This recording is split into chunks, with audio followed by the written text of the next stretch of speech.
everybody. Welcome back to the Film Buds podcast. This is episode number 180, right, Paul?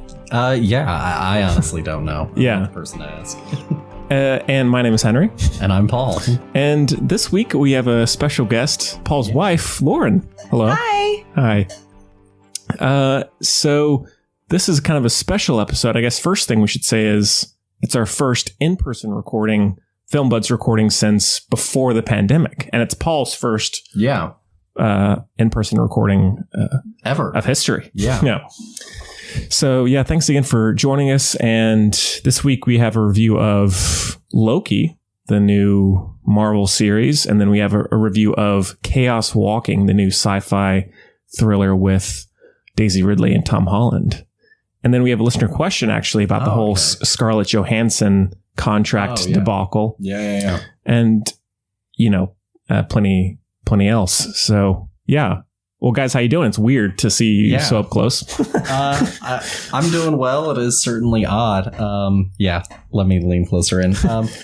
No, it certainly is odd. Normally it's my own headphones and my own mic, and I'm sort of tucked away in a corner of a room. So it's nice to be back. And you and I haven't seen each other in person just in general since 2016, 2017, something like that. Yeah, when was the last time that we saw? Was it college? Maybe. Or sometime shortly thereafter? I think it was shortly thereafter. Okay. Yeah. So yeah, it's been a while, and it feels weird to be back here. Oh, my dog. This used to happen all the time, so I guess it's fitting. Oh, hello. Yes, hello. Yes, my dog is joining us.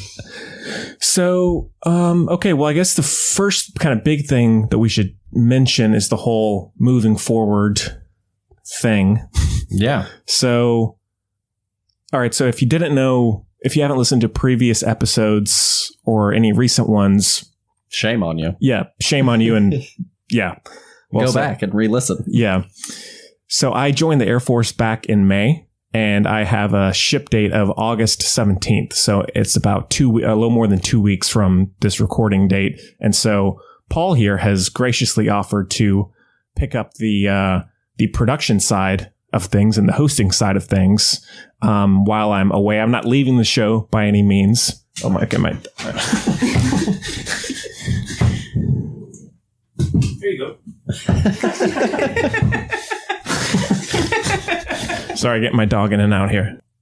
He's agreed to take over things while I'm gone. I'm not leaving the show or anything like that. It's just I'll be taking a little bit of a brief hiatus while I don't really have access to, recording or the usual setup. So Paul here will be doing things for a bit, and then I'll come back as soon as I can and just, pick up where I left off.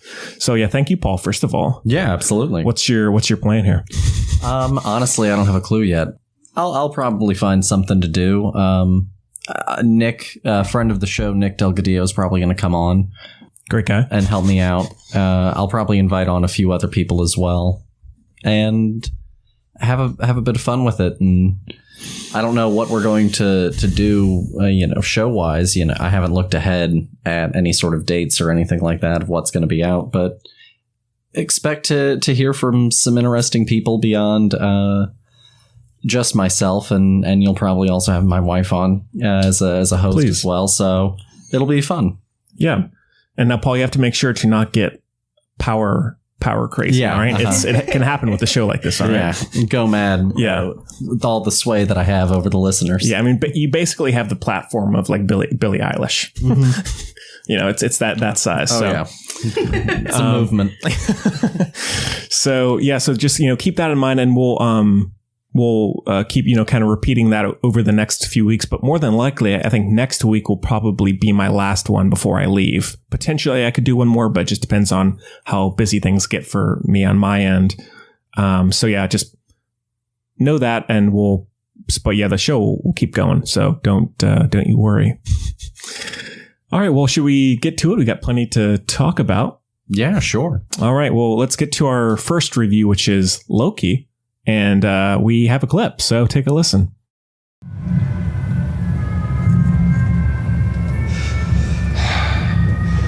I'm Agent Mobius, by the way. Are you taking me somewhere to kill me? No, that's where you just were. I'm taking you someplace to talk. Well, I don't like to talk. But you do like to lie, which you just did. Because we both know you love to talk. Talky. How long have you been here? I don't know, it's hard to say. Time passes differently here in the TVA. What does that mean? You'll catch up. So you're part of the TVA's courageous and dedicated workforce. Yes. You were created by the Timekeepers. Yep. To protect the sacred timeline. Correct. Is that funny? The idea that your little club decides the fate of trillions of people across all of existence at the behest of 3 space lizards, yes, it's funny. It's absurd. I thought you didn't like to talk. All right, so Loki is on Disney Plus now, and it's created by Michael Waldron, and it stars Tom Hiddleston, Owen Wilson, Gugu Mbatha-Raw, Sophia DiMartino,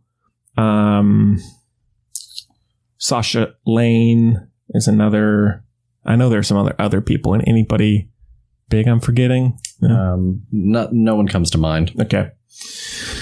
And the synopsis is the mercurial villain Loki resumes his role as the god of mischief in a new series that takes place after the events of Avengers Endgame, in quotes. So this one is the third Marvel series that has come out this year, and we've reviewed the first 2 already. So well, would y'all like to kick it off? Did you both see the show? Yes. Yeah. Okay. Yeah. Okay. Do you want to start it? I do not. Okay. There you go. I'll start it then. I saw the trailer for it and I liked the trailer, obviously. I try to keep up with marketing for a lot of films. I know that some people are anti-trailer, but I like to keep up. So I had gone into it looking forward to it fine enough. The Loki fandom as a specific sort of subsect of the Marvel fandom is fervent group. You can say I'll say. The diehards are quite a lot to deal with, so I knew that the show would have a lot of expectations about what Loki is as a character and things like that. So I wasn't sure. I had some trepidations about it, especially because for me, Loki is one of those characters where pretty much since Avengers, I'm not sure that we've ever hit anything quite as good as the first Thor and the first Avengers in terms of like an on-screen portrayal of Loki. Right. So I was worried that it was going to be sort of the worst case scenario, a little bit pandering. But I honestly, I was pretty pleased with it. It took me a little bit longer to get into it. It took me like 3 episodes to really finally be like, okay, I'm enjoying this actively. But I liked it. What about you? It took me till the end to really. Also, I feel like the pressure is on now because like when we're doing Zoom, if I didn't like something, I could be like, what does it matter? I'm 2 hours away. What's he going to do? So, I mean, I liked Falcon and the Winter Soldier a fair bit. Mm-hmm. I didn't love WandaVision as much as some people did. When I heard about this, I think Loki and Tom Hiddleston are one of the better parts of the MCU for me. And so I was interested, but I didn't know a whole lot going in. And I guess the biggest issue for me was I just found it to be kind of boring. Okay. I thought my eyes were drooping hard. Okay. And there were parts of it I liked. I liked it kind of had a Fallout vibe, the style of it. And I enjoyed that and the apocalyptic kind of vibe, but it just felt a little too loosely tied together. And I just was I was phasing in and out a lot during it, which is too bad because I enjoy the character, but it just, for this story, I'm fine with the Loki series, but by the end, I just didn't really, I don't think I needed this story because I feel like by the end, I didn't learn a whole lot else about him that I didn't already know. Yeah. No, and I think that that's a really good point. With Loki in the MCU, you get to have him for multiple films that take him on a whole journey from, sort of tragic villain to villain to, finally getting redemption and absolving himself of his sins by trying to sacrifice himself for the greater good. And so we already went on that whole complete journey with him. And so it is kind of like a back to square one, sort of regrow him through the same journey on a certain level back to being not awful again. Right. And that's a little bit of a painful journey, I think, on a certain level, especially when, it doesn't have like a divergent course at the end. At the end, he still sort of chooses, goodness on a certain level. Yeah. Lauren, what about you? Honestly, so starting this one, I wasn't really into it. Honestly, I liked where it was going. I didn't really know. I feel like I needed maybe more episodes or something, so that way they could kind of sink into some of these plot developments. But honestly, at the end of the day, I think I liked it. Sorry, I'm never on this. It's your podcast debut. This is weird for me. I'm usually like sitting on the side, just casually playing on my phone, games and things, and listening. Yeah. But you're there in spirit. Yeah, exactly. So I don't know. Maybe I'm a little nervous. Well, now are you as big a Marvel fan as Paul is, or do you just kind of you watch them? So I started out the Marvel Cinematic Universe, I think, with Iron Man. When it first came out, I watched it probably in theaters with my dad. Mom probably didn't want to go. I don't really remember that much, honestly. And then as they came out, I watched a few, but I never really stuck with it until we needed something really to do while we were long distance. And so he was like, we can watch the MCU all the way through. And I was like, sure, I'd never seen it. I petered in and out. I watched Black Panther. I don't really remember what else around Black Panther that I watched when it actually came out. Maybe Doctor Strange, but yeah. So, I was never really like a comics person growing up, but I love them. I think that they're kick ass. I have a love of acting. I love, I want to be a superhero, but I don't think that's ever going to happen. So this is my foot in the door, to have superpowers and do things that people can't do. I felt like the show really reminded me a lot of like Doctor Who. It kind of reminded me a lot of science fiction shows of the past, kind of like in a WandaVision-esque way, but not as obvious.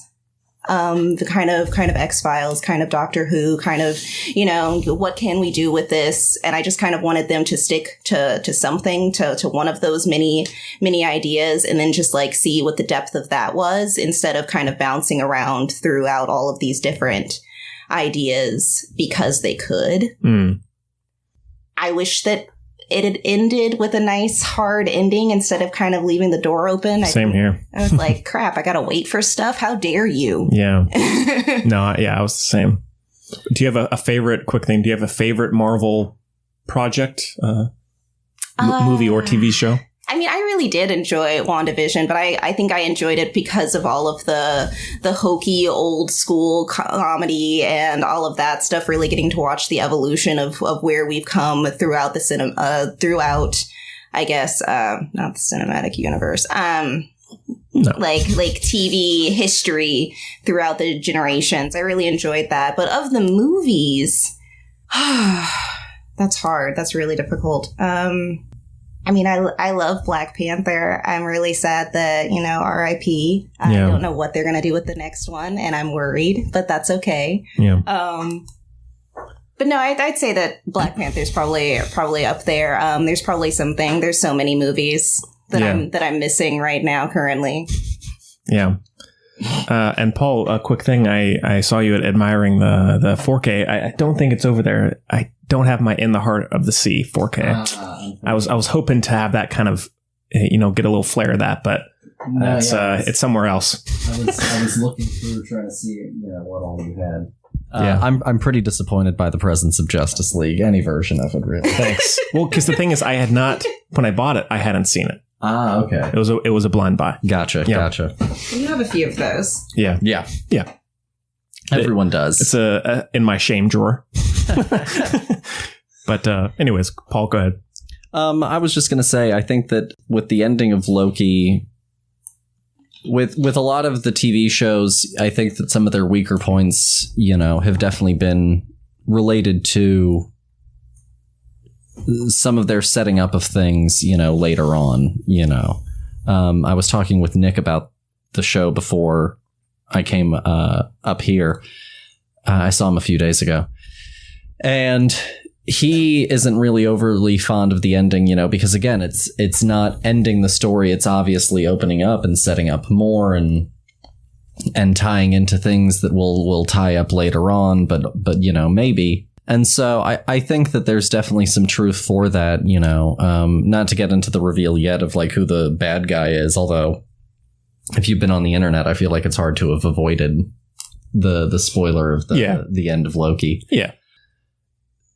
But, it certainly was not a closing of anything. If anything, it just really opened up and expanded where everything else is going to be going for the next 10 years of Marvel properties, probably. Who knows? So, yeah, I think that's why it's a little bit dissatisfying. Yeah, because I thought when it ended, I thought there was one more episode.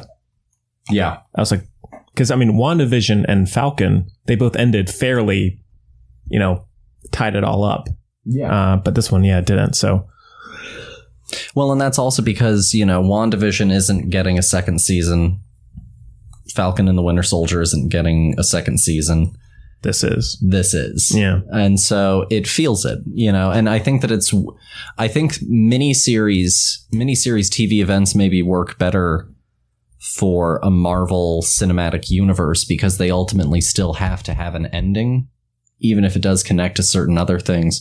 Whereas Loki, once you start making an active TV show, you're telling me that, multiple seasons of this show are going to now be... And I know that you're like, oh, well, multiple movies are a part of it. But like, are we going to have 10 seasons of Loki? Let's hope not. With movies like intermingled in between these that you have to watch, or else you don't know what the heck is going on. Exactly. With movies and other miniseries, it's chaos. It can easily get to be that point of way too much. See, the thing is, I think also for me personally, I think the further we get from Endgame and the more we go back to feeding those characters, the less interested I am. Because I feel like it's called Endgame. I kind of wish that was the end of those characters, and we just started with something completely new. And so the further we're getting into like feeding into all of that, I'm becoming less and less, because it almost feels like it's an extended post-credit scene that I'm having to watch to feed into that, which I don't need. Like I had, however many movies with Loki, I get him enough, but that's just me. I know some people love it. No, I completely get that. I think that's also to a degree some of the problem with like Western comics right now, is that ultimately it's all still, even when they bring in new fresh faces to take over for certain characters, it's all still built along this pile of lore that came before it. Like, sure, you can technically pick up, there.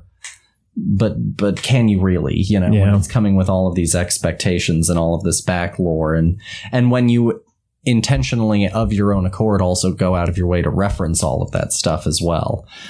Because, the comics haven't had like a new character, beyond like Batman and Superman and Spider-Man. And sure, they introduce new characters, but we haven't had like a standout new character, new identity, ground up, like, congrats, we got rid of Superman. We'll never print another issue of Superman again. Yeah. And now we have a new guy. We haven't done that in a while. We've just sort of passed the mantles off, which has been somewhat effective. But then again, it's oftentimes still tied up with all this other stuff. Yeah. What did y'all think of the casting? Like Owen Wilson, Gugu Mbatha-Raw? I thought Owen Wilson was great. Yeah. Casting for me is rarely the Marvel problem. There are a few casting choices that I probably don't like, but I didn't think that there was anyone in this show that I thought was truly like wrong. No, yeah. And honestly, I really enjoyed seeing Owen Wilson in something simpler again, not seeing him do all of his isms, getting to see him act a little. Yeah. You know? Yeah. not to sound cruel to Owen Wilson or anything. I think that a lot of actors nowadays find a niche, a character that is really comfortable, and they play that consistently throughout things. Those are the things that they get, cast in to play. So I was really excited to see Owen Wilson not get cast to play Owen Wilson. Yeah. No, I agree. What about you? No, I thought it was. Yeah, I liked seeing Owen Wilson in this world, and I mean, I did really like the look of the world. I thought the design was really interesting, and I also really liked the look of the monster in the clouds, like kind of coming out of the clouds with the eyes. I thought that was awesome. But yeah, overall, it's just like I just felt like my interest was like going up and down. Like there were some scenes I really enjoyed, but then I feel like a lot of the plot, with all of the talk of like, what do they call it? Like branch reality what's the... Oh, yeah. Stuff like that. I was just like, all right. It's probably, as much as I hate to say it, it's probably my least favorite of the three shows. No, I think that's fair. It's probably also my least favorite as well. Okay. I think it's fine. I think that it even has moments of greatness. But, it came, it kind of left, it didn't constantly wow me. It didn't necessarily, I think, kind of to your point, make a case for itself existing, especially in the case of explaining more about who Loki is as a person. So no, it certainly is fine. It's good to watch. There are definitely some highlights worth watching, especially like getting to see all of the variant Lokis is probably one of like my highlight moments of the show. Alligator was good. Mm-hmm. Yeah. But I think that they could have been more playful with it, for a show about the God of Mischief. I will give you that. It was a little dry at times. And also I think for me, Loki is at his most interesting when he's bouncing off of Thor and his family. I think without that, for me, it was really missing something. The conflict there just wasn't as potent. Well, it's kind of like stripping, Batman away from Joker and that kind of thing. Those characters are the perfect foil characters of each other. So when you pull them from what created their context in the first place, you immediately zap some of what made that character pop, especially. Yeah. Yeah, but I was reading Letterboxd reviews, and the people were like, time after time, we're going like 5 out of 5. I was you are mental. But no, I mean, I think Tom Hiddleston especially is still awesome. He's great. And I just like the look of Loki, and whether it's his costume or if it's him just in a suit, I think that looks great. And it's really cool. The whole train sequence, I really enjoyed. That was probably one of my favorite parts. The look of those guards in the blue, like the blue sweater, that was good. And yeah, I mean, it's not what I'm going to like go back and revisit constantly, but there are still parts of it I enjoyed. Yeah. I just wasn't as wowed by it as some were. No, certainly not. And also on a certain level, it kind of felt almost, not that I have anything against the actor or anything. For me, spoiler alert, on a certain level, I wasn't too sure about the reveal that the person that was behind it all along was this character that we've never met, never talked about, never discussed, and it's obviously now just, here's how we're putting in the setup, and that's, I think, the big issue that really whiffs the ending a little bit. Yeah. It's not connected to anything other than what's to come. Yeah. But I like that actor a lot. He was great in Da 5 Bloods. Right. Yeah. And I do like Sasha Lane a lot from American Honey, and she was in the Hellboy reboot. Yeah. Sadly. Kind of, yeah. The Agent. Yeah. Yes. Okay. Sorry. Yeah. I'm not as good with names, dear listener. It's all good. Yeah. Well, I mean, anything else about, and Lauren, since it's your first time, anything else about Marvel in general for you that are any other big thoughts? I guess moving forward for me, having seen it all kind of closer together than I guess the average viewer did when these movies came out, years apart. I'm worried that now that we have the multiverse of madness, it's the end of the Loki spoiler is what we've all been leaning to in the rest of the Marvel universe, which is the basically anything is possible. And when anything is possible, dear God, control yourselves, I guess is my worry here. You know, I feel like they're going to maybe take it further than it needs to go. You know, clip off. I'm happy with them getting rid of characters left, right, and center, because then it makes these characters matter.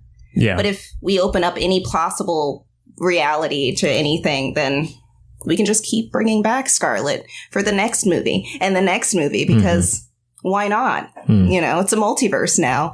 And that's where I'm getting a little worried. I want everybody to have their time in the sun, and then kind of we get to wave them off and say goodbye. Yeah. And have those memories and live in that nostalgia and keep it there inside of us and not on my screen over and over again. Yeah. So, I'm excited to see like where they're going with it. I will keep watching, but I'm worried that there might be a point where I'm just like, I'm good, guys. This is just too much. I don't care anymore. Yeah. You know, I'm not a comic person. So like once it starts to get too heavy in things that I don't know, I'll tap out. Yeah. And I feel like that's probably, you know, where the average Marvel person is probably at too. Yeah. I'm about there. I mean, that's why I'm looking forward to. What's the movie coming out later this year? Shang-Chi and the Ten Rings. That's the one. Yeah. Yeah. That looks exciting. Yeah. I'm happy for new characters. I'm happy for new stories. I'm happy for new faces that I haven't gotten to see in a while, you know, or at all before. I love new. Yeah. Give me same new here. stuff. All right. Well, turn that to the middle. Anything else about Loki or Marvel, Paul? No, you know, he's a good character, but he's a character who I think gets represented incorrectly oftentimes by people when they talk about him, when they talk about his appearances in the film. And I think that a lot of the love of Tom Hiddleston, his performance, inflates and gets conflated with a lot of the talk about Loki. And in particular, even, you know, to a certain degree, I think it's not as much as I was worried, but to a degree with the Loki show. I think it's good, but I also would understand, like, if it wasn't your bag at all. Yeah. All right. Out of 5 stars, everybody? No, you go first. Okay. First rating on the show. Out of 5 stars, I think that I will give Loki season 1 3.5. Okay. And you said WandaVision is your favorite of the 3 shows? Yes. Okay. Paul? I'll say 3. You're a 3. I'll go 2.5. Okay. Yeah. Stair Just- step. Yeah, just go down.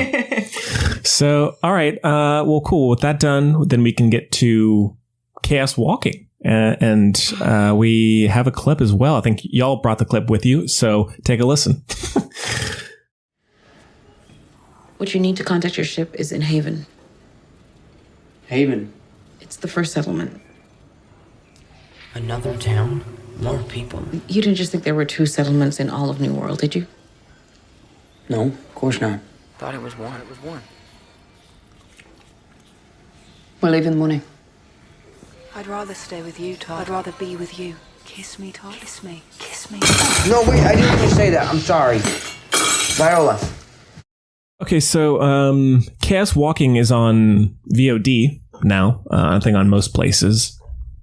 And it's directed by Doug Liman, who just did, who he didn't just do, but we just reviewed The Bourne Identity, which he also did. And it stars Tom Holland. The cast of this movie is crazy. Tom Holland, Daisy Ridley, Demian Bashir. I can never say this guy's name right. David Oyelowo. David Oyelowo. That's it.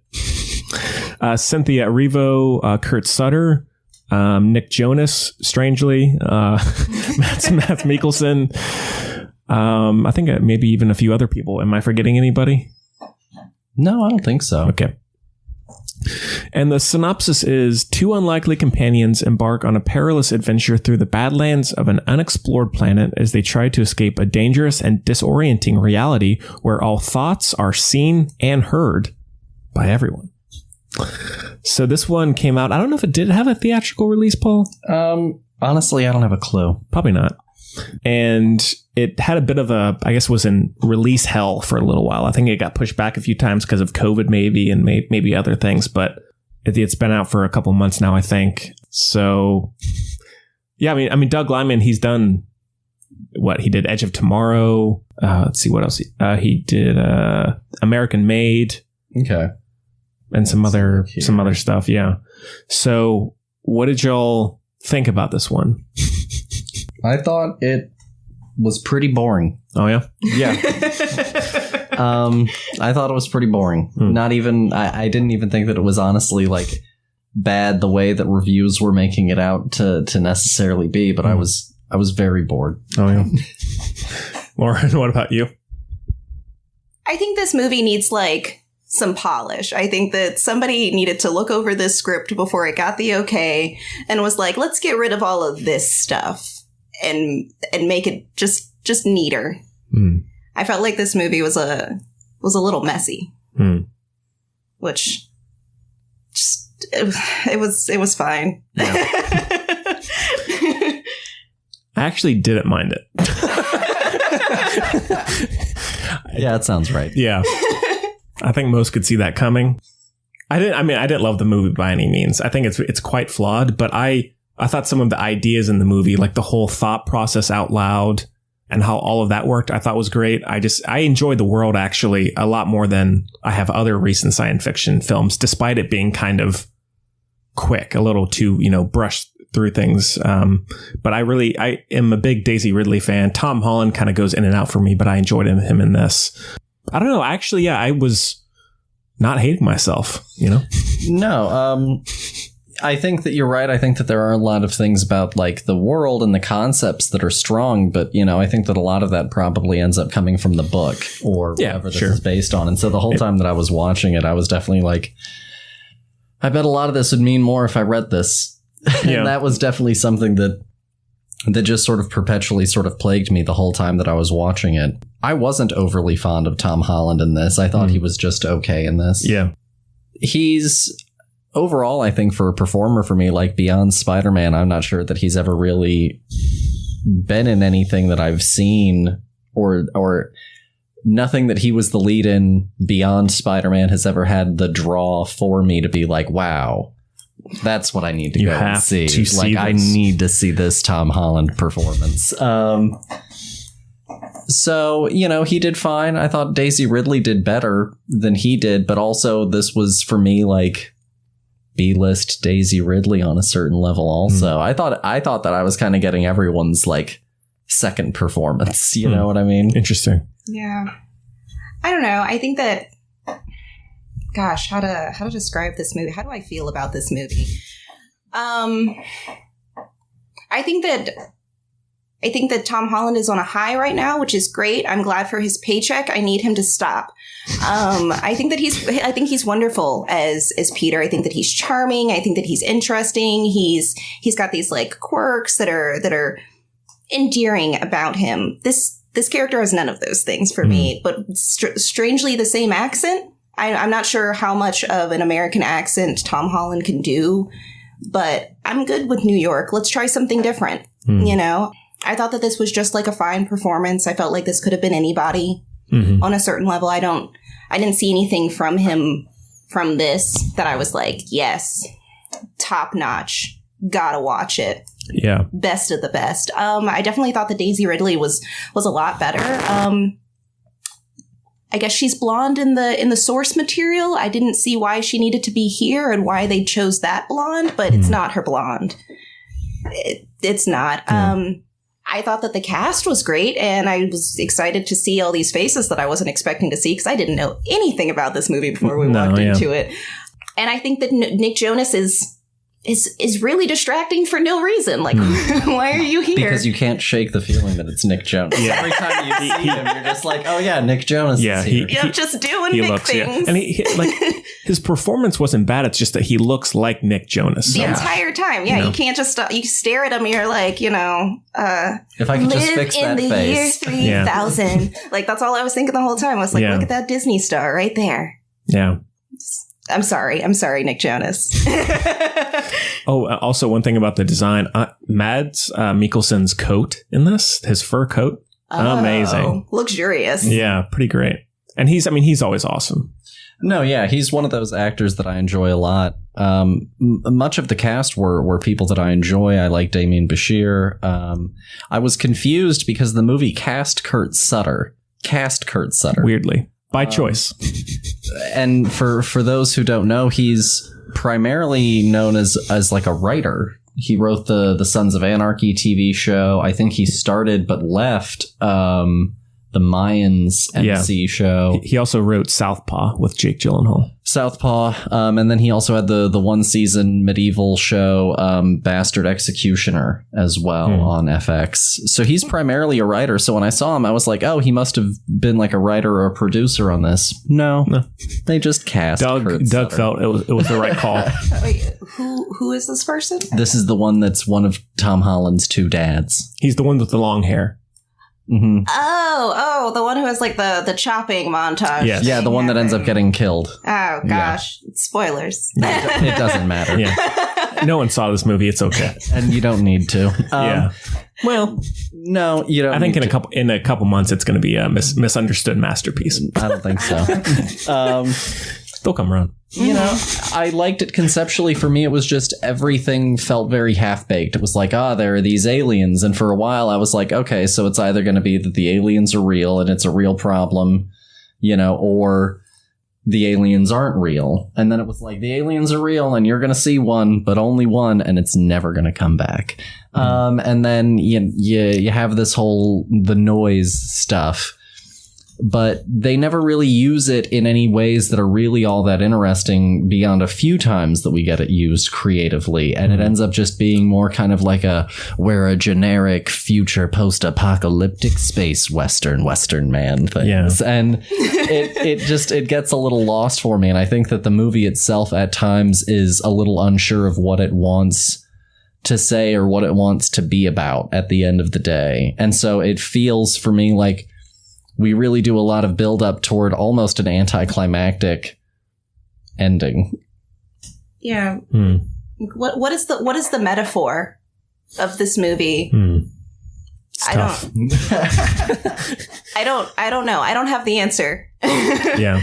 But see, now I did, while it's not like as deep as it could have gone, I do like the idea of like the challenge of everyone can hear your thoughts and trying to figure out a way, if you know something that you don't want to have known, to try and divert yourself from that. Like, and again, as I posted about it on my Letterboxd review, his inner monologue is so male. It's incredible how Superbad got like high school right. This is how like an inside a guy's mind works. Like just saying these like scatterbrain things, and it was enjoyable for me. I think there are definitely some moments of comedy from it. I could have pulled up on the stick on it a little bit just because I was like, does he have like ADHD or something? He feels frenetic in his thoughts, you know. At times he felt like a little. At times I was like, I feel like you're doing this for comedic effect, and you already got your laugh. Yeah, I was like, yeah. At the beginning, it was like he was just saying his name over and over. I was like, dude, chill out. Like, what are you doing here? But then I guess it kind of plays into more of like later on of like, I'm just going to say my name over and over so they don't hear, you know, my real thoughts. But I mean, I did enjoy that. And I liked the mirage-y look of the noise. I enjoyed that. And I mean, it's just kind of the fairly simple sci-fi film I just found refreshing, even if it didn't get some things right. I don't know. I watched it till the end with interest. With interest. I guess for me, like I wanted the noise to be like individualized more so, visually, color wise, or like how it moved or how it felt. It just kind of, everybody's noise felt exactly the same unless they were doing something very hyper specific with it.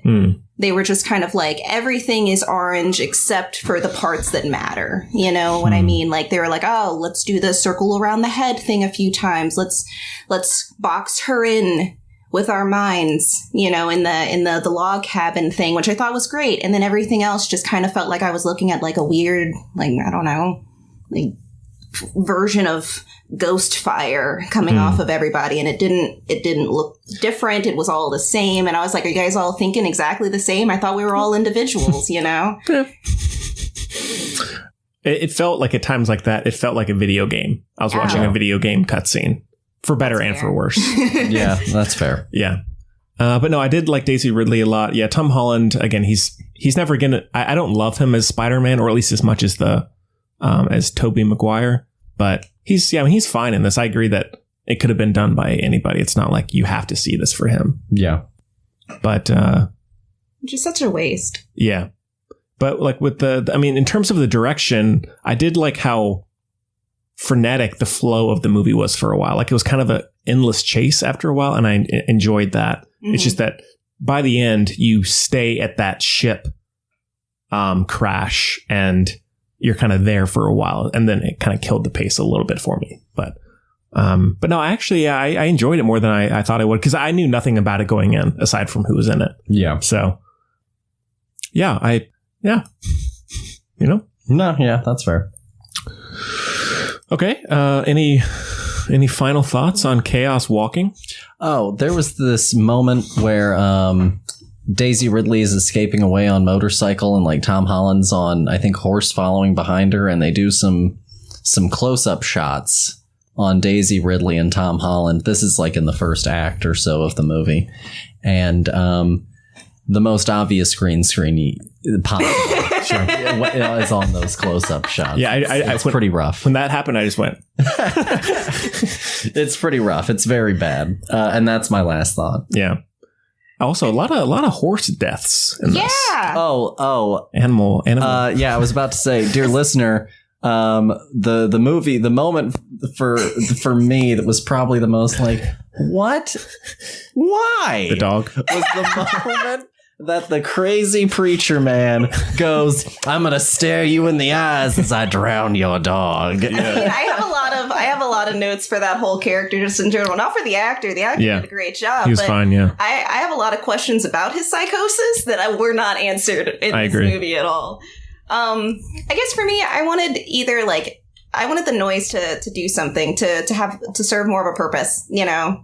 Because it's just guys who have this thing happening to them. None of the women have the noise. Right. And so I guess I wanted it to be like a surprise. The women have always had the noise. They can just control it better or something. Yeah, see, that's what I was thinking. It was either going to be that, or they just didn't have it at all. And so it was kind of more, I guess, there'd be a conflict of men trying to figure that out, but never being able to, or something along those lines. I guess that's what ends up happening, really, you know. They get mad that they can't understand what their wives are thinking all the time. I guess, is that a metaphor for real life? That. Gosh, I just never know what my wife is thinking when she doesn't want me to know. Damn it. I'm going to slaughter the village. I guess I'll murder all of the women in town, and that'll show them. What was your next step? What you go from? What comes next? You're going from, I wonder what she's thinking. Oh, I'm going to kill you.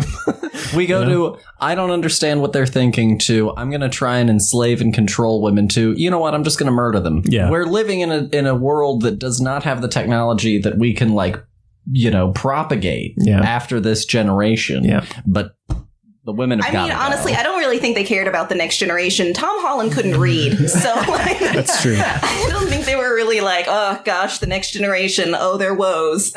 They were like, here you go. It's like if you took Children of Men, that concept, but people weren't trying to figure out a solution. Yeah. It's like they were saying. They were like fine with it, whatever. And like maybe that's the thing, but I don't know, it felt a little... I got a lot of questions. That's throw away. Yeah. And those are my final I see. Okay. All right. Out of 5? I'll say 2. 2? Lauren? Yeah, I think 2 works for me. I'll go 3.5. Cool. Damn it, Henry. Yeah. Got to leave people something to be upset about when they're listening. All right. So, all right. Although I won't get into that. I've seen other people enjoy it, but it's few. It's okay. So, all right. Well, any news? We'll get to the Scarlett Johansson thing, but any other news y'all have heard about? Want to talk about anything? No. Yeah. not too much for me. No. Honestly, I don't really go diving into news very often. I get all of my updates through him. So yeah, that's fair enough. All right. Well, then let's get to the listener question. So the filmbuds.podcast@gmail.com is where you can reach us at. Also Facebook, Twitter, and Instagram at filmbuds, and at thefilmbuds.com. And all of that is in the show notes in case you need any clarification. So if you're a new listener or you've been listening for a while, send us any greetings, comments, questions, whatever you'd like. So the one we had this week comes from, this is interesting because this could be a typo or it could be not. It comes from Runway Steve, not Runaway. So he either is an outlaw who did a typo, or he could be an air traffic controller of some kind. I'm going to guess air traffic control. Okay. I guess he could potentially work in like the baggage. It's true. You guys are thinking that, and I was like, model all the way. Oh, that's true. Runway. Oh, yeah. Okay. Well, Runway Steve, let us know. Yeah, there you go. Clarify this for us. What kind of runway, Steve? Yeah. It says, hi, Henry and Paul. The Scarlett Johansson Black Widow contract debacle is hot news right now, so I decided to pass it on to you. Do you think she is in the right? Thanks for the tight podcast. Thank you, Runway Steve. Thank you, Runway Steve. Tight. Yeah. Do you want to take it away, Henry? Yeah, I mean, I can at least, I guess, set it up. So the whole thing is, so Scarlett Johansson, Black Widow was released on Disney Plus as well as in theaters, and she has now come out and said that it was it only going to be a theatrical release when she signed the contract? Yeah, apparently contractually it's supposed to be only a theatrical release. She got her base salary, but then there was supposed to be some back end stuff from the theatrical release that she was never really given to, or at least not as much because so many people saw it on Disney Plus. And so she's now trying to get that money and get justice, so to speak. Yeah. And now other actors have come out and said, oh, wait, this movie, like Gerard Butler said, hey, I didn't get paid $10 million from Olympus Has Fallen. So he's pissed off too. Gosh, I wish I could get paid $10 million. Yeah. Yeah. So it's a big thing right now. And Disney has come out and said, that we're very distressed and sad about this whole thing. So it's a big, as Runway Steve said, it's a debacle. Truly. Yeah. I'll put it this way. If, contractually Scarlett was supposed to have certain things and, Disney backed out of certain things and didn't come up with some sort of way to compensate fairly according, for those changes to Scarlett or to, I think the other person that's now thinking about doing it is Emma Stone for Cruella. Right. Yeah. If they are contractually owed something, then they're contractually owed something, and that's fair. And it's completely fair for them to pursue it and for them to want to pursue it. And I honestly don't have any issue with that. But that being said, you will have to excuse me a little bit as I roll my eyes while you do it. Okay. Because at the end of the day, you are one of the highest paid actors of all time. If you truly didn't get anything, then that does suck, and absolutely go and sue them. But also your base salary was, at the time it was $20 million or some change. And so you're also not going to get a lot of tears from me over your plight. If this is, potentially going to help set a precedent to where future people won't get screwed over, then I think that's probably for the better.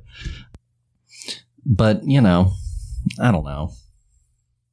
The Gerard Butler one, I think I find equally as ludicrous, if not more ludicrous. I think it's more. And honestly, the movie just wasn't very good either. I don't know how to tell you that. There's a chance that some of the drop off from week 1 to week 2 was that word of mouth got around that you didn't have to go. Yeah. That it wasn't worth risking the pandemic to go to. Yeah. Lauren, you? Oh, well, yeah. Okay. I feel the exact same, so I'm just gonna take that as my own. No, I agree. It's legally, if she signed the contract, that's what they said. Regardless if it's a pandemic or not, she should get that. Mm-hmm. But again, as you were just saying, regardless of whoever actor it was, you're getting 20 million. You're getting, I mean, who knows how much from all the other Marvel films consistently, I'm sure. I'm not going to stick with you. Please get what you're owed. But as you were just saying, I'll be there next to you. Rolling Yeah. So yeah, it's, I mean, I hope, if there are other actors out there who have been robbed of something, hey, I mean, by all means, get what you're owed, but you can dial it down. Yeah. Lauren, what about you? I mean, I'm in agreement, honestly. I think that it must be really nice to just blow up the internet about your one problem and everybody be like, yes, queen, get what you want. Yeah. You can take over the world, because then I would do that for so many things. Yeah. But in normal world, we can't do that. So I'm sorry for not, I guess, feeling sorrier for you. But yeah, totally. By all means, get what you think is right. Do you love it? But also, I don't know, maybe spread the love once you get it. Yeah. A little. Put all that money to something else. Yeah. Something Other useful. than, I don't know, your bills, maybe Yeah. donate to something. Donate to something great with that money, and then it'll be worth it, because otherwise, you've got enough of it already, right? Yeah. Yeah. It's, I'm sure she's not too. People are facing eviction, Scarlett. Yeah. Literally, we're in a pandemic. I'm sorry. Paul had to say it. Yeah, no, I agree. It's I think especially now, these days, not that there aren't issues other times, but now it's we don't care. Yeah. You are getting $20 million. You could stop working now and Never be set for work. life. Be set for your life. Be set for your child's life. Be set for even maybe their child's life. So I don't care. Yeah. I'm so sorry. If 20 million is your base, that's not bad. We're not getting that. No. So I'll be lucky with $1 million. Thank you. Sign my check. Yeah, 1 I'll take million. that. Thank you. Yeah. I love Scarlett Johansson, but yeah, this is a bit, when I heard about it, I was like, all right, I'm going to keep scrolling. Yeah. There's more pressing news in my newsfeed right now. I'm sorry. Yeah. So, yeah, I mean, it's, I don't know if I have many other big thoughts. It's just, it's an odd thing to get upset about. Yeah. In the big scheme of things. Yeah. So, go ahead. But, Disney, I will at least, I guess, say this in a certain amount of defense. Disney Plus, there was some screwing over of the costume designers not owning some of the creative rights, if I'm not mistaken, to some of the costumes from Cruella, or not getting some of the kickbacks from how those things were getting used, or something to that effect. So it would definitely not surprise me if at Disney, if they're pulling bullshit at one level, they're pulling bullshit at every level. So, and also that argument or that situation is a little bit more relatable. Oh yeah. Because I mean, they're still, probably be getting paid a lot, but it's still that's a little bit more understandable, than the top actor in the world or one of them. Yeah. So, hopefully they improve their practices after this much visible, sort of scrutiny of their practices. And I mean, if you guys still want to fight the good fight, there are plenty of other fights out there worth fighting. So take this energy and move it to something better than your wallet. Yeah. No, definitely. Yeah. All right. Anything else about this subject? Yeah. No, I think good. Yeah. All right. Well, thanks for the question, Runway Steve. And again, the filmbudspodcast@gmail.com is where you can send us those. Also on Twitter and all that, which is actually where this one came from. So yeah, well, cool. Well, do y'all want to end off with some picks of the week? Y'all been watching anything? Sure. Oh god, we don't have I should have brought the notebook. I didn't even think about it.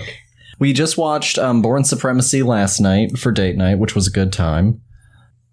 We just actually went and saw The Green Knight. We went and saw that in theaters. And it's not for everyone, but I certainly really liked it. I feel like the marketing is selling a more exciting movie. Not that the movie's boring, but faster paced action paction. It's more of that kind of a fantasy vibe. This is definitely more of a weird stranger sort of fantasy story. Yeah, it's definitely a slower paced movie than I think what we got in advertisements, and we went in knowing more about it. We read the story that it was, well, I guess a synopsis of the story that it's based off of, which actually I think really helped because it helped keep me grounded in what I knew was fact about the story, so that way the fantasy elements, I could just let them kind of like happen without being like, so who's what now? Yeah, it was really good. I liked it a lot. It's the same director as a Ghost Pete's Story. Dragon and A Ghost Story and that sort of thing. And the only thing of his that I had seen before this was Pete's Dragon. And Better? Yeah, much better than Pete's Dragon. Yeah. It's a low bar, but Yeah. Super inventive, very adventurous. I really enjoyed it, honestly. I called it like a live action Miyazaki movie. okay. You know, Interesting. It lives Very surreal. fully, within that surrealistic fantasy element. And if you allow it to take you for the ride, I hope you enjoy it. Yeah, I've been wanting to see that one, so that's I'd say it's definitely one worth seeing for sure. okay. I liked it a lot. Beyond that, it's not out, but it's something that I'm looking forward to. The House of Gucci trailer just dropped. Yeah, new Ridley Scott film. Yeah, And I think it looks good. We've got 2 Ridley Scott films coming out this year, both with Adam Driver. which is the other one? The Last Duel with him and Matt Damon. Oh yeah, and I'm looking forward to both. Yeah. I agree. All right, anything else for either of y'all? No, I don't think so. No. Now, do y'all typically watch everything together, or are there things you go separate? Yeah. Yep. We The only thing that he has ever watched, I guess, quotes around that without me, was finishing Da 5 Bloods, because I had to tap out halfway through the movie. But other than that, we watch everything together. Okay, cool. We spend a lot of time together. Yeah, well, that's understandable, I guess. Well, this week I don't have much at all. I've been watching a little bit of the Olympics off and on. I'm more of a Winter Olympics kind of guy, but summer is okay. Then I've been watching Curb Your Enthusiasm, which is awesome. I love that show. And yeah, I don't have much else, honestly. Just I've been kind of busy with other things. Yeah. So You ready to ship out? almost getting there. What all do you have left to do? I have one last fitness test, and then I'm good to go. Okay. And that should be fine. What's in that fitness test? Same stuff as before? Same stuff as last. Okay. Yeah, I just have to do it again. Okay. So yeah, which it should be fine. But yeah, then I'm good to go in a couple weeks. So we'll see how that goes. Nice. Yeah. So do you get like regular fitness tests after this last one, or is this one like the last one forever? This is the last one before I ship out. But then once I get after basic training, it's going to be like kind of they're like running me into the ground. Basically, just that's why I have to prepare so much beforehand, because it's just like there's a show called, if anybody's seen it, called Surviving the Cut, which was on Discovery, and it's cameras in the special operations selection programs. That's what I have to go do, which is just so exciting. Yeah. So it should be fine though. But yeah, so that's Cool. I got a big thing coming up. All right. Well, anything else, y'all? No. All right. Well, then next week, I think I'll still be on. Paul, what are you thinking? Not a clue. The Suicide Squad comes out on Friday. Oh, does it? It does. Yes. Okay, we could do that. Okay. Cool. So yeah, I guess we'll shoot for that then. And so yeah, well, y'all, thanks so much for taking the time and driving down here. Yeah, thanks. Thanks for having us. Yeah. Lauren, it was nice to meet you. Nice meeting you too. This was fun. Yeah. Yeah. Getting to participate. Yeah. Yeah. Well, cool. Well, we hope you enjoyed it as much as we did, and we'll see you next time.